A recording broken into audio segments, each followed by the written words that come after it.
Like, lots going on this weekend, from the powwow to the LPGA, Meyer Classic, and Belmont. Hopefully the weather's going to cooperate. I think most of the weekend as of now, Julia, will behave for those out and about events that are going on across West Michigan. We'll get more into the weekend in just a minute. We have some unsettled weather here on this Wednesday, and more importantly, a downright cooler than average day for this point of June. Live look around West Michigan, a overcast sky, but noticing a few peaks of blue sky trying to sneak through out of our Grand Haven camera there at the lake shore. Otherwise, our 13 weather ball is blinking red. We will be a few degrees warmer tomorrow compared to today, but it still will remain quite cool for June standards. We still have a few additional showers in sight, especially this evening, and potentially a thunderstorm or two. 13 weather ball, that is brought to you by Countryside Greenhouse of Allendale. As for the view out of Grand Haven, there it is. Temperatures sitting in the upper 50s to around 60 degrees. Look at Big Rapids, 54 degrees.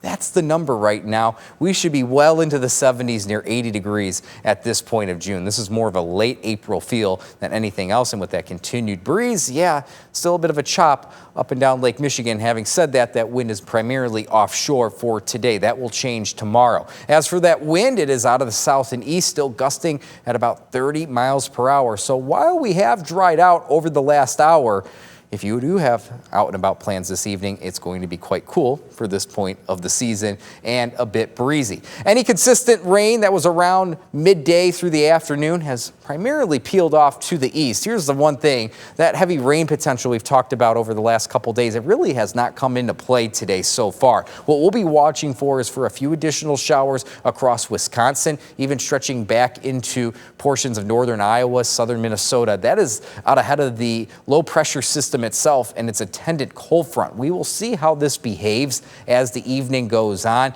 That's what's going to give us the potential for one more round of shower and storm activity. But any true severe weather risk well to our south across portions of Illinois and Indiana, those yellow boxes there, those are tornado watches. In fact, there are ongoing tornado warnings across Illinois right now. We'll note there is an ongoing tornado watch by that area of low pressure in Wisconsin. So we might contend still with that stronger storm risk later this evening, but we have a lot of ingredients that need to come together. Hour by hour forecast, notice that we'll continue to be in this lull in the way of rain activity, at least for a couple more hours. But I think after about 9 o'clock or so, 9 through midnight, that's when we'll see that low pressure system, its attendant cold front. That's what's going to drive in some of that shower and storm activity. And then we'll gradually dry out. Maybe a little bit of rain, additional rain near US 10, and then the shower activity becomes isolated itself towards daybreak tomorrow. Rain, take the numbers with a grain of salt. It'll be rather fickle, just dependent on where some of the storm activity sets up shop,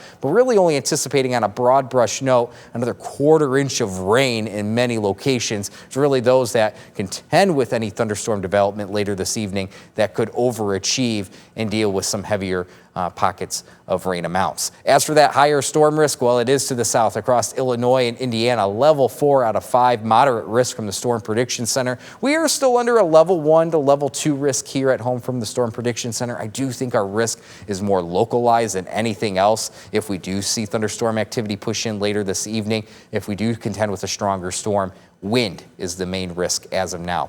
Numbers tonight falling into the 50s. Well, we are in the 50s right now, so not budging too much over the next 12 hours. Tomorrow, we soar into the upper 60s to around 70 degrees, but that is still quite cool for June standards. It will be reinforced with a northwest wind gusting upwards of 20 to 30 miles per hour. If you plan on heading to the lakeshore tomorrow, there will be rough waves up and down Lake Michigan on the order of 4 to 6 feet. Really keep that in mind. As for the rest of tomorrow, yes, can't rule out a shower or two as the day goes on, but not a washout by any means. In fact, I'm pretty hopeful that we'll end tomorrow with some sunshine. So that'll be the good news there, and we will be quiet to wrap up the work week. Friday looks like a nice day. Yes, still cool, but comfy, around 70. Saturday, most of the day should trend dry, maybe an isolated inland shower, but I think most of Saturday should trend dry in the lower 70s. Numbers tonight in the 50s.